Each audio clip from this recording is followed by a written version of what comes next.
नमस्ते, money capital channel में आप सबका स्वागत है। तो आज हम इस वीडियो में ब्राइट सोलर लिमिटेड इस कंपनी का जो पेनी शेयर है उसके बारे में फुल डिटेल्स देखने वाले हैं, ताकि हमें पता चल सके कि कंपनी की ग्रोथ है वो आने वाले दिनों में अच्छी होगी या फिर नहीं, और उसके साथ ही में हमें इस कंपनी में इन्वेस्टमेंट करनी चाहिए या फिर नहीं। इसके लिए हमें कंपनी के रिलेटेड जो इंपॉर्टेंट डिटेल्स है उसके बारे में इंफॉर्मेशन देखनी पड़ेगी, जैसे कि कंपनी के प्रॉफिट एंड लॉस स्टेटमेंट में कंपनी किस तरह का परफॉर्मेंस कर रही है, कंपनी की बैलेंस शीट में कंपनी के ऊपर कितना बोरिंग्स है, कंपनी के कैश फ्लोज कैसे, और कंपनी के जो प्रमोटर है उनके पास कंपनी की कितनी हिस्सेदारी है। इन सब के बारे में हमें इस वीडियो में इंफॉर्मेशन देखनी पड़ेगी, और उसके बाद हमें एनालिसिस कर सकते हैं कि कंपनी की परफॉर्मेंस में आने वाले दिनों में किस तरह की ग्रोथ होगी, और उसके साथ ही में कंपनी में हमें इन्वेस्टमेंट करनी चाहिए या फिर नहीं। तो सबसे पहले कंपनी के रिलेटेड जो इंपॉर्टेंट डिटेल्स है उसमें सबसे पहले कंपनी का जो बिजनेस है उसके बारे में इंफॉर्मेशन देखते हैं। तो ब्राइट सोलर इस कंपनी के बारे में देखेंगे तो कंपनी सोलर पंप और उसके साथ ही में पंपिंग सिस्टम और उसके साथ ही में अदर सोलर प्रोडक्ट है उसका मैन्युफैक्चरिंग करती है।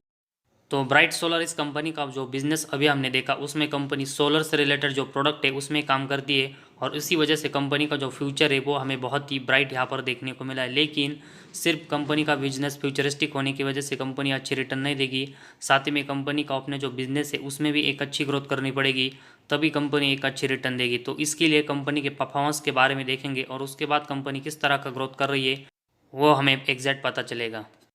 तो इसके लिए सबसे पहले हम कंपनी का प्रॉफिट एंड लॉस स्टेटमेंट के बारे में इंफॉर्मेशन देखते हैं। तो उसमें सबसे पहले कंपनी का सेल्स देखेंगे तो मार्च 11 में कंपनी ने सिर्फ 0.04 सेल्स किया था। उसके बाद कंपनी का सेल्स अगले साल बढ़कर 1.48, इसके बाद 47.76। तो 2 साल ग्रोथ के बाद फिर से कंपनी का सेल्स थोड़ा कम होकर 14.99, इसके बाद अगले साल ये बढ़कर 18 करोड़, इसके बाद ये मार्च 18 में 39.58 करोड़, इसके बाद मार्च 19 में बढ़कर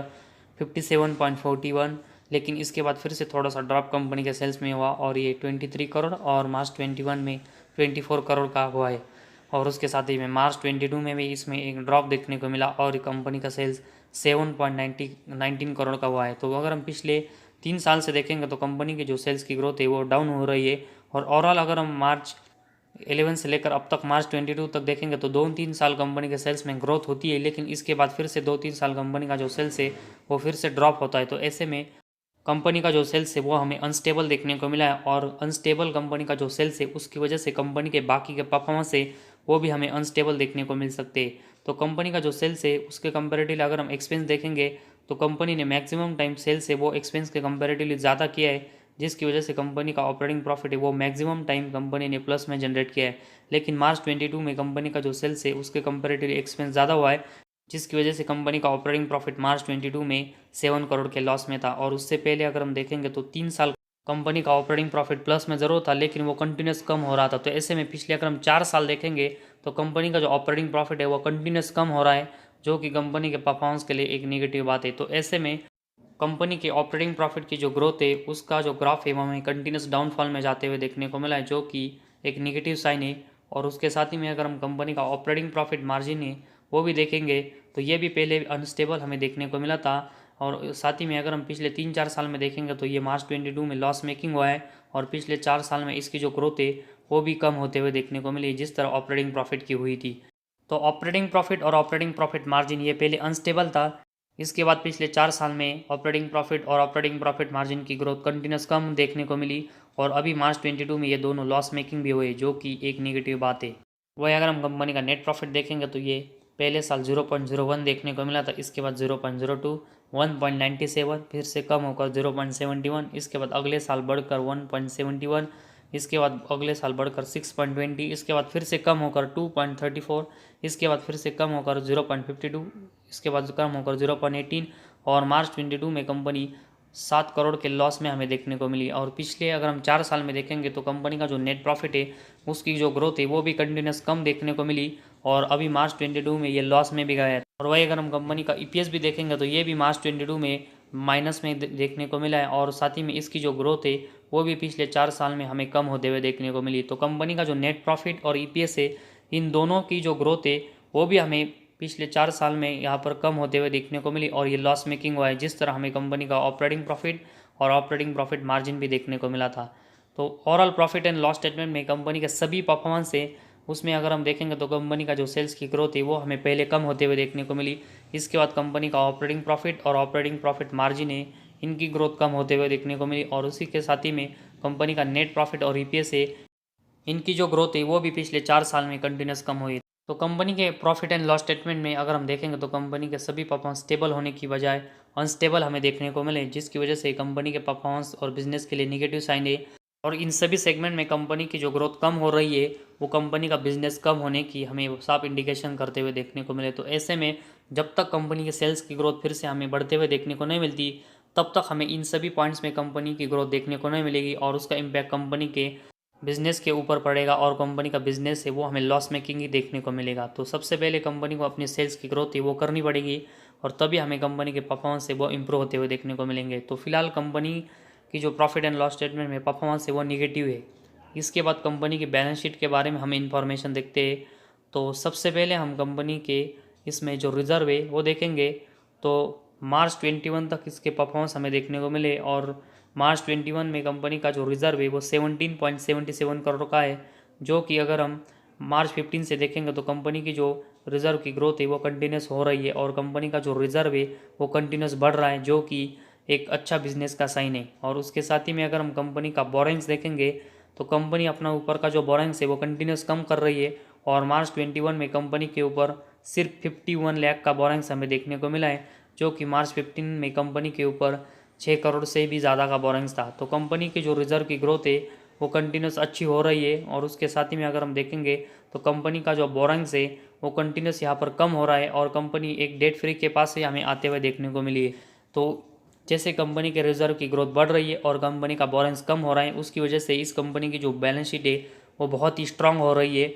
और साथ ही में कंपनी जो डेट फ्री है उसकी वजह से कंपनी को अभी तक कोई यहाँ पर ज़्यादा इंटरेस्ट रेट चुकाना नहीं पड़ रहा है और इसी वजह से कंपनी के नेट प्रॉफिट के ऊपर उसका कोई इम्पैक्ट नहीं हो रहा है। लेकिन कंपनी को अपनी जो सेल्स की ग्रोथ कम हो रही है वो भी बढ़ानी पड़ेगी, तभी हमें ये कंपनी डेट फ्री है इसका बेनिफिट यहाँ पर होते हुए देखने को मिलेगा और तभी हमें कंपनी नेट प्रॉफिट में आते हुए देखने को मिलेगी।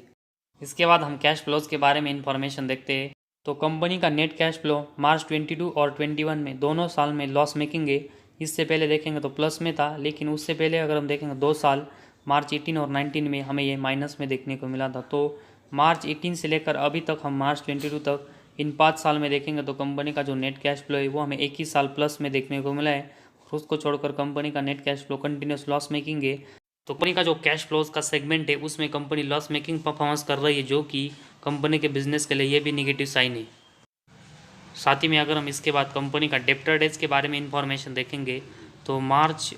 15 से लेकर अभी तक अगर हम देखेंगे तो कंपनी का जो डेप्टर डेज है उसके जो नंबर्स है वो हमें मैक्सिमम टाइम 100 के ऊपर देखने को मिले, जो कि 1-2 ही साल हमें 100 के नीचे देखने को मिले थे।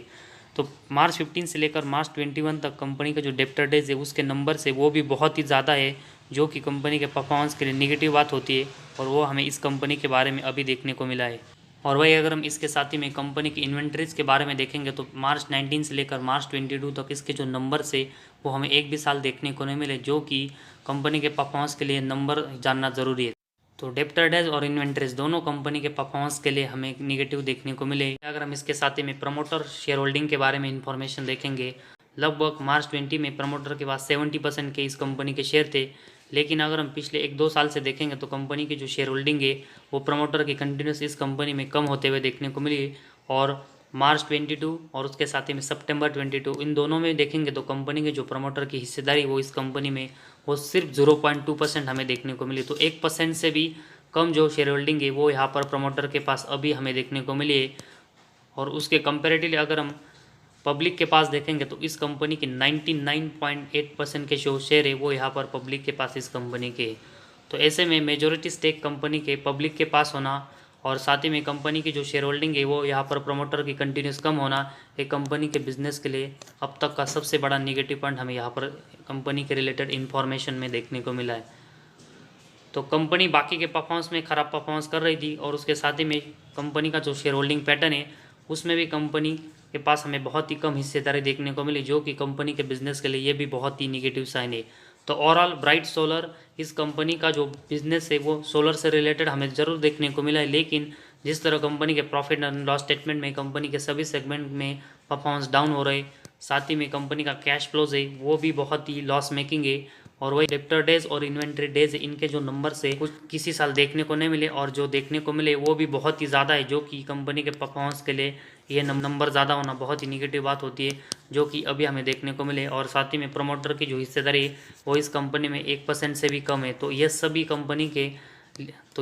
कंपनी के लिए हमें जो पॉइंट देखने को मिले उसकी वजह से एफ और डी की जो इन्वेस्टमेंट है वो हमें इस कंपनी में यहाँ पर ज़ीरो देखने को मिली है। और इसी वजह से